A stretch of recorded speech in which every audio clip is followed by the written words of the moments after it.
When you flex the wrist from neutral, you're going to notice creases that are both distal and proximal.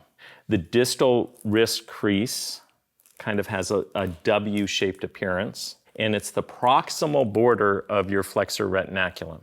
So you can actually gently resist flexion and pay attention to that border, or just gently resist flexion and palpate along there to feel along that wrist crease. The proximal one is a little bit straighter. And that is the proximal extent of the flexor synovium. So that's that synovium that covers the flexor tendons as well. The middle wrist crease, like in between the proximal and distal, there's a middle wrist crease, and that's that radial carpal line, where you have the radial carpal line there. So that's that joint line. So the radius meets the carpal bone. So when we're going to be palpating some of those bones, that's where we're going to find it. If we have your lab partner flex into your hand, you're going to find flexor carpi radialis. And if you follow it to the end, there's going to be a distinct bump. And that distinct bump is going to be the tubercle of your scaphoid. So you're going to have a tubercle of the scaphoid that you're going to find on that bump right near the end of flexor carpi radialis. If you do the same for flexor carpi ulnaris, you're going to get a distinct bump, and that's going to be pisiform.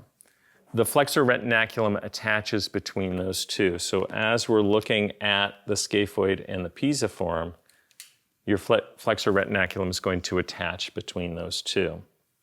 And this is going to be important as we go to mobilize those bones as well.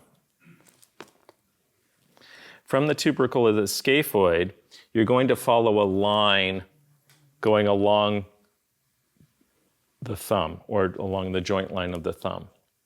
When you do that,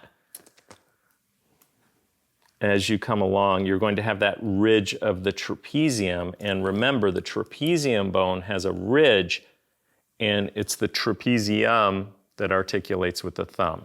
So if you remember that mnemonic, it makes it easy. So then you're going to come up a little bit higher, and you're going to find that ridge of the trapezium.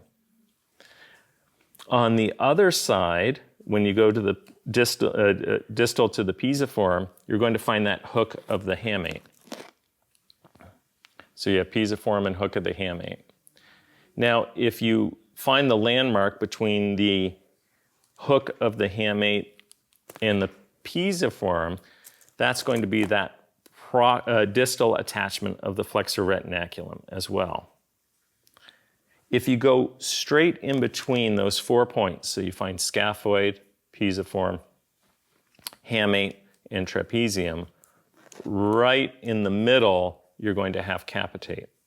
So then when we're doing neurodynamics, or whenever we're checking for carpal tunnel and we're looking for that Canal sign, that's right where we're going to palpate.